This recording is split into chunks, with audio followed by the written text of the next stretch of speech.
You calling me a liar?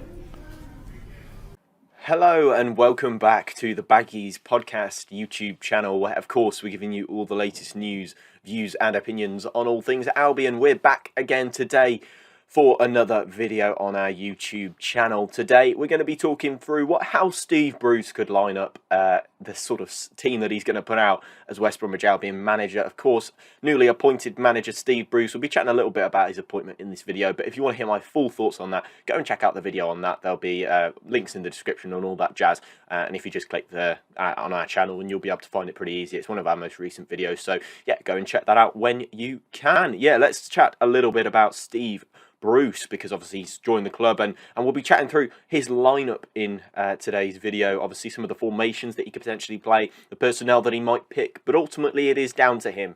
But yeah, before we get into it, make sure you subscribe to the channel. We hit 1,000 subscribers, so big thank you for that. But of course, we're never satisfied with just 1,000. We want to get as many as possible. I haven't got a goal in mind, but if you could just click subscribe if you're enjoying the content, that'd be amazing. Drop your comments on Steve Bruce. How would you line up if you were him? What sort of lineup would you like to see him play when we play Sheffield United on Wednesday evening? Let's get straight into this video and chat about what Steve Bruce could line up as West Bromwich Albion manager.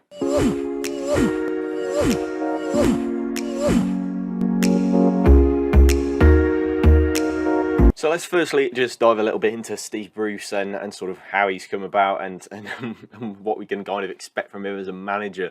Obviously joined Albion on an 18-month deal. We were all kind of expecting / hoping a shorter term one than 18 months, but you know, I can completely understand that Steve Bruce maybe wouldn't want to agree to a deal like that, you know, especially if he's especially if, you know, he's just coming back into management. He's got the point to prove. You know, I've seen a few comments on the last video saying that, you know, he didn't have a bad time at Newcastle. I think the bloke did have a bad time at Newcastle. You know, there were all sorts of insults and personal remarks made towards him, and it was quite constant for him. He said it himself. You know, he may not have been much did a fantastic job at Newcastle by any means, but yeah, he certainly did suffer a lot of personal abuse, which he really didn't need to have, and that's always unnecessary. You know, but yeah, He's obviously got a point to prove. He obviously wants to come back into management. Obviously, I do think he's a little bit mad if he saw the fan base, you know, the way they didn't, you know, the way things went on with Ismail, and rightly so. You know, Ismail was criticised for his performances, but you know, I'm not sure that Steve Bruce would have wanted to step back into the game so soon. But here he is, West Bromwich Albion manager.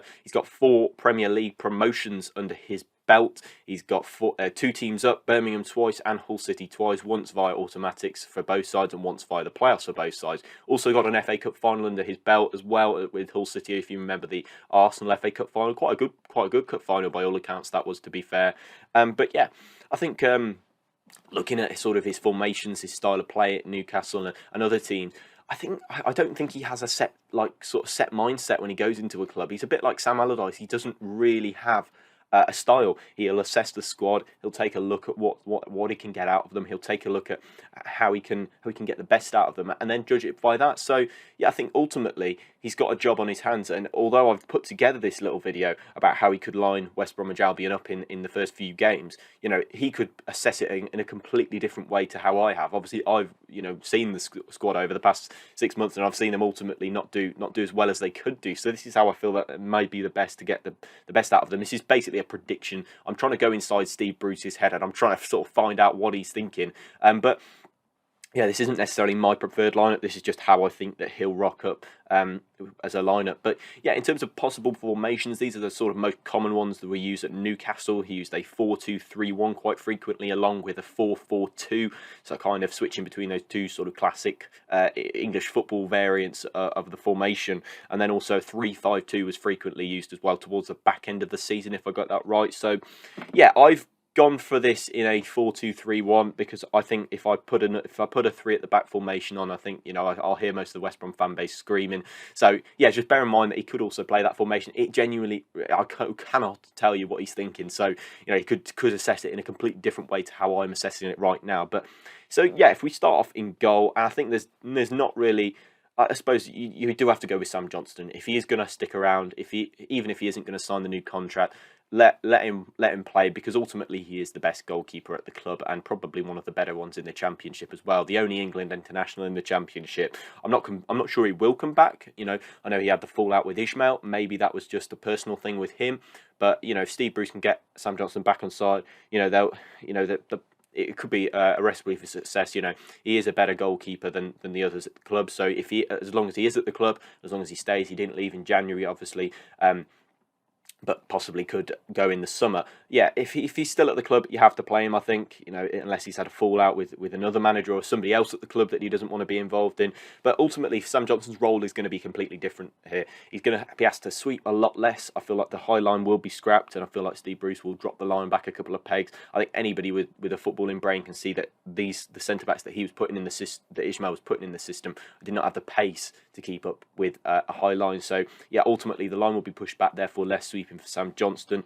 I think he probably should play if he's going to be at the club. And yeah, as I said, only an England international in the league, so kind of has to be involved in it, really. So yeah, Sam Johnstone in goal. Obviously, have 4 at the back, which is a bit different. I wouldn't be against playing 3 at the back. I do think that Albion have probably their richest set of options in centre back. I think there are some good Championship level centre backs in as options. You've got Matt Clark, you've got Kyle Bartley, you've got Semi Ajayi, you've got Cedric Kipre, you've got Kean Bryan when he comes back from injury, you've got Dara O'Shea when he comes back from injury. Obviously, I haven't put Dara in this lineup because obviously I'm not sure when he's going to be back, but obviously I assume when he comes back that he'll be back into this side. And same with Daryl DK, of course, because obviously he's injured for 8 weeks at the moment. Should be back in a few months, really. So yeah, we'll start with the left back, really, with Connor Townsend. Any manager, I think, would find Connor Townsend a really useful asset. I think left wing back wasn't the worst role for him because he was able to cross the ball in and use what we saw earlier in the season was great crossing from him. But obviously, as it got on, just like the rest of the side, really the consistency really dwindled.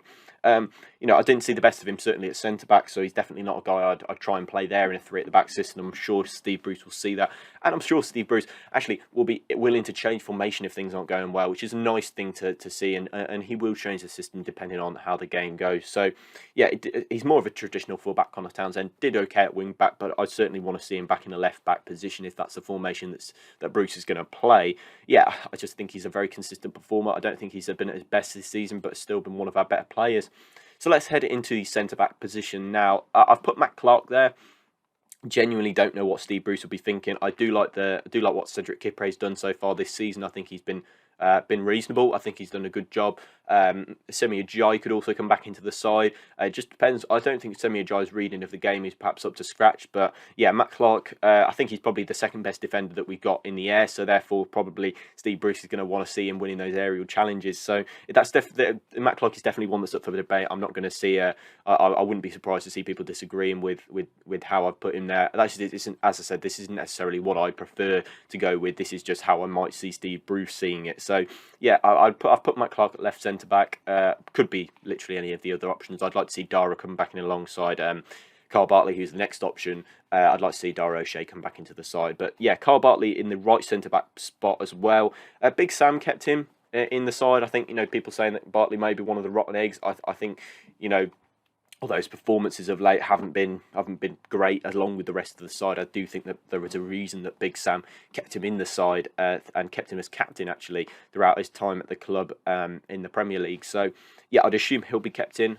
He's obviously very good in the air. I think the 3 at the back system failed him a little bit. I don't obviously never blessed for pace Carl Bartley. So yeah, it's Carl Bartley. I've assumed that he'll be kept into the side. So that's a centre back pairing of Carl Bartley and Matt Clark. And out to right back now with Darnell Furlong.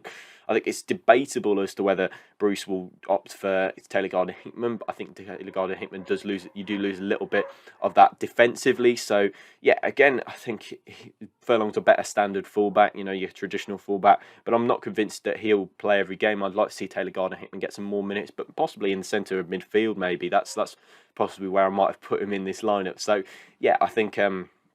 Be interesting, but yeah, I think he'd be better as a standard fullback, Darnell Furlong, if he is to play, of course. But yeah, we saw Sam Allardyce didn't play him so often. He played Dara O'Shea at that right back position. So yeah, let's see what happens, and let's go into CDM or centre defensive midfielders, where I have gone for.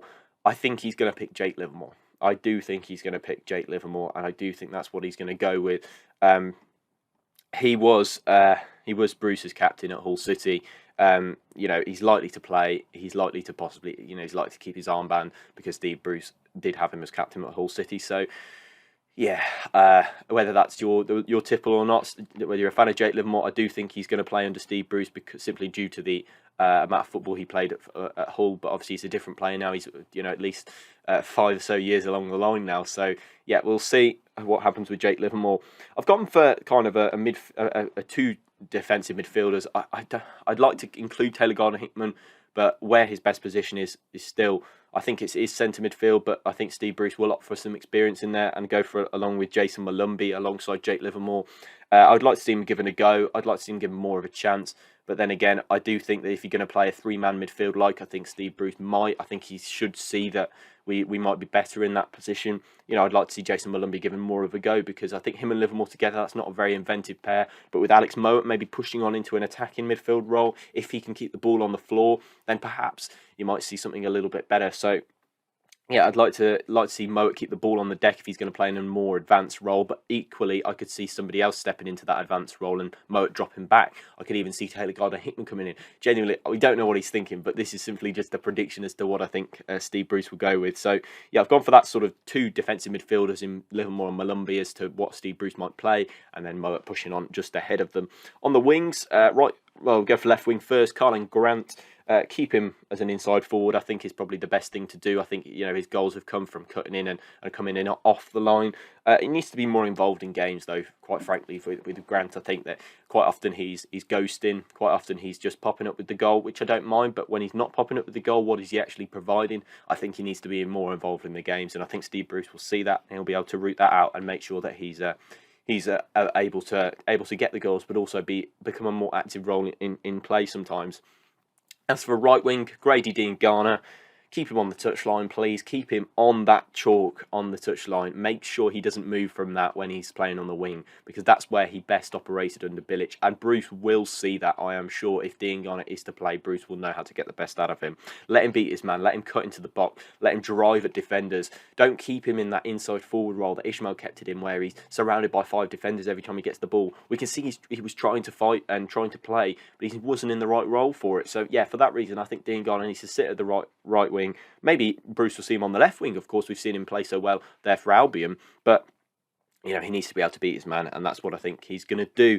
Let's move on to the striker position finally. At the moment, it's Andy Carroll, of course, but when Daryl Dike comes back in, of course, we expect to see him in the side. So I'll put Andy Carroll in there for now. Daryl Dike injured, but for now, he's a useful option. I can't remember what happened with Steve Bruce and Andy Carroll, but he didn't seem to. There's been lots of jokes going on, so I haven't quite researched that as much as I probably should. So yeah, I think that Andy Carroll will be a good option in striker for us, and I think target man crossing into him, there's not really many options that you want to be heading that ball better than Andy Carroll, as I said in the video I made about his signing. Check that out if you haven't already. But obviously Daryl Dike does come in when he needs to. So yeah, that's how I think Steve Bruce is going to line up. There's obviously notable mentions all over the shop. There's Matt Phillips in the wings. There's Callum Robinson on the wing as well.